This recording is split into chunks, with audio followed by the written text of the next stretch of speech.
Imagine a tiny garage in Mountain View, California. It's the mid-1950s, and a baby is about to be born who will change the world forever. This is the story of Steve Jobs. Now sit back, relax, have a coffee, and enjoy the inspirational journey of Steve Jobs. On February 24, 1955, in San Francisco, a boy named Steve was born, but his story took a unique turn right from the start. He was adopted by Paul and Clara Jobs, a humble couple from Mountain View. Paul, a machinist, and Clara, an accountant, had no idea their new son would one day revolutionize technology. Steve once reflected, "You can't connect the dots looking forward, you can only connect them looking backwards." This moment was one of those dots. Picture young Steve tinkering with electronics in his father's workshop. Paul Jobs showed him how to take apart and rebuild gadgets, sparking a fascination that would define Steve's life. As he grew, Steve was deeply influenced by the counterculture of the 1960s and 70s. He was captivated by the idea of breaking free from societal norms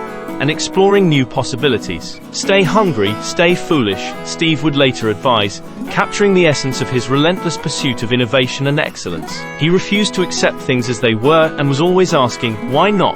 In late 1968, Steve started his first year at Homestead High School, a place with strong ties to Silicon Valley. Here he met Bill Fernandez, who introduced him to Steve Wozniak, his future co-founder at Apple. Both Jobs and Fernandez, neither from engineering households, enrolled in John McCollum's electronics class, eager to delve into the world of electronics. In high school, Steve's passion for electronics only grew stronger.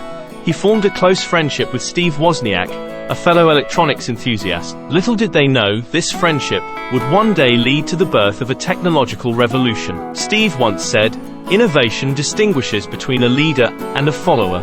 Even as a teenager, he was showing signs of the visionary leader he would become. During his high school years, Steve grew his hair long and became deeply involved in the burgeoning counterculture.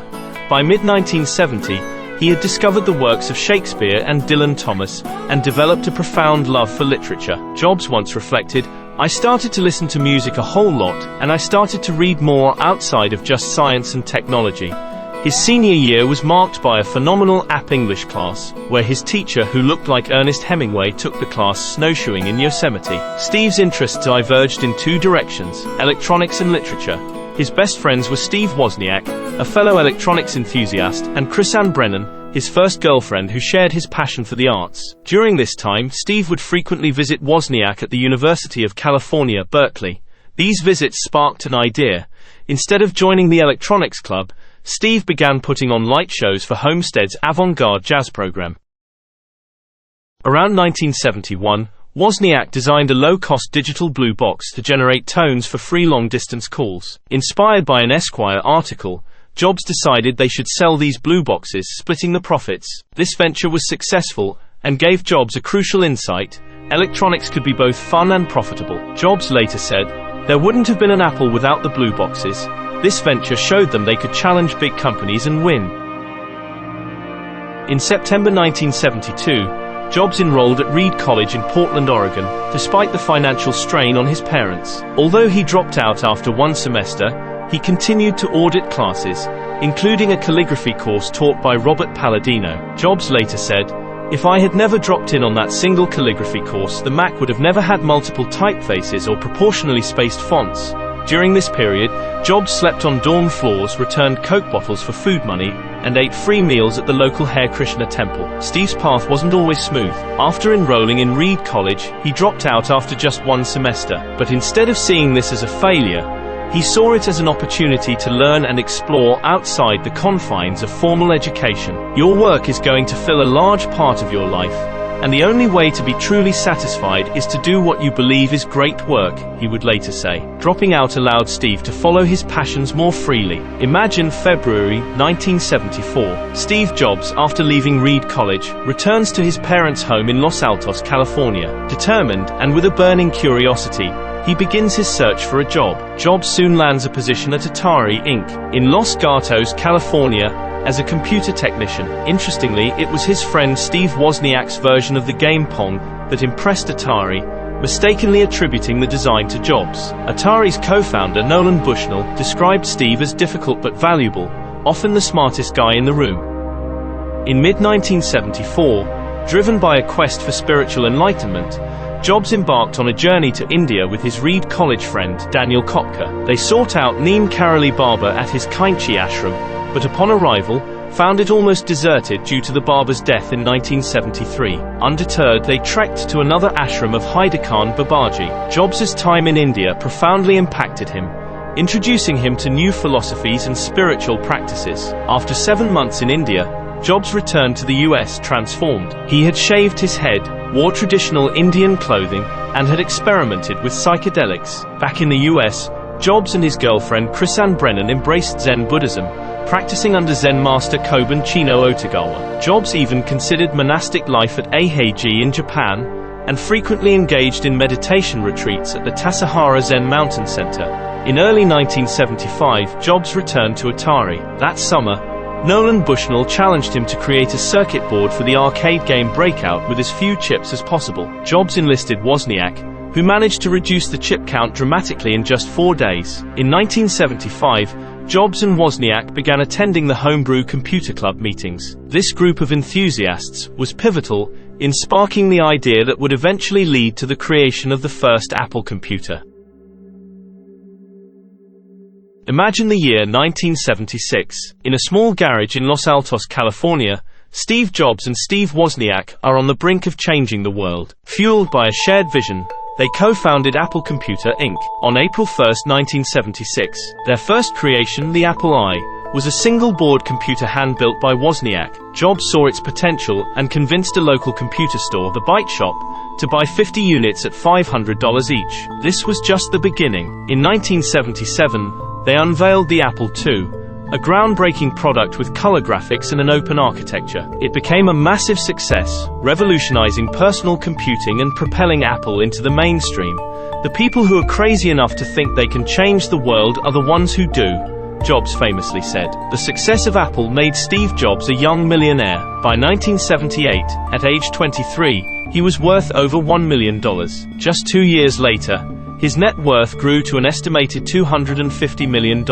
Jobs was one of the youngest people ever to make the Forbes list of the nation's richest people, and one of only a handful to have done it themselves, without inherited wealth. This meteoric rise was a testament to his vision and relentless drive. As Apple grew, they moved out of the garage into their first official office in Cupertino. The company's rapid expansion saw them go public in 1980, instantly making Steve Jobs a millionaire and cementing Apple's place in tech history. Jobs, always the visionary, turned his attention to a new project, the Macintosh. He envisioned a computer that was powerful yet accessible to everyone.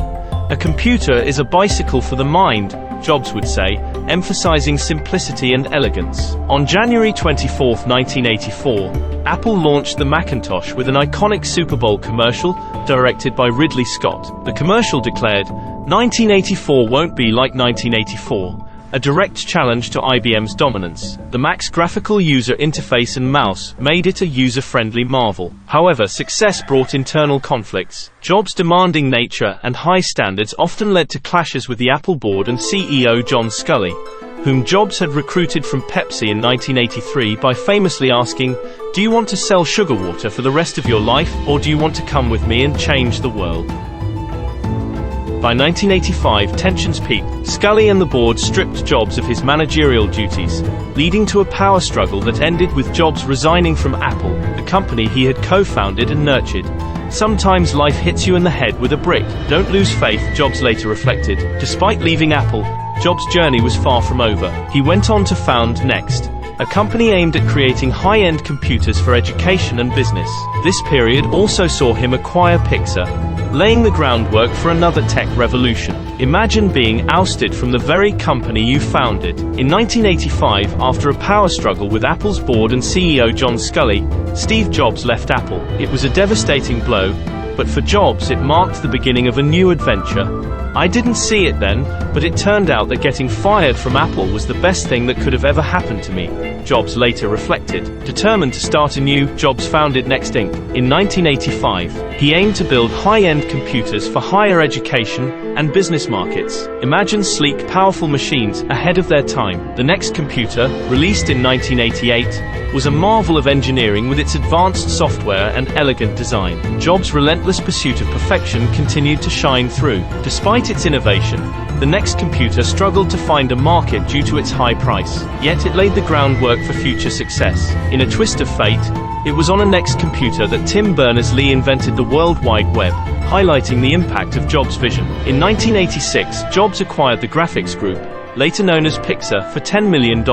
He took a huge risk, believing in the potential of computer animation. Pixar's early years were challenging, but in 1995 they released Toy Story, the first ever fully computer-animated feature film. It was a monumental success, forever changing the animation industry and cementing Jobs' reputation as a visionary. Toy Story's success wasn't just about cutting-edge technology. It was a storytelling revolution that brought beloved characters like Woody and Buzz Lightyear to life. Jobs' investment paid off, and Pixar became a major force in Hollywood, with Jobs' stake in the company making him a billionaire. Meanwhile, Next faced continued financial struggles. Despite producing innovative technology, including the Next Step operating system, the company couldn't gain significant market traction. But Jobs never gave up, always believing in the potential of his products. In a surprising turn of events, Apple, struggling in the mid-90s, looked to Next for a solution. In 1996, Apple announced it would acquire Next for $429 million.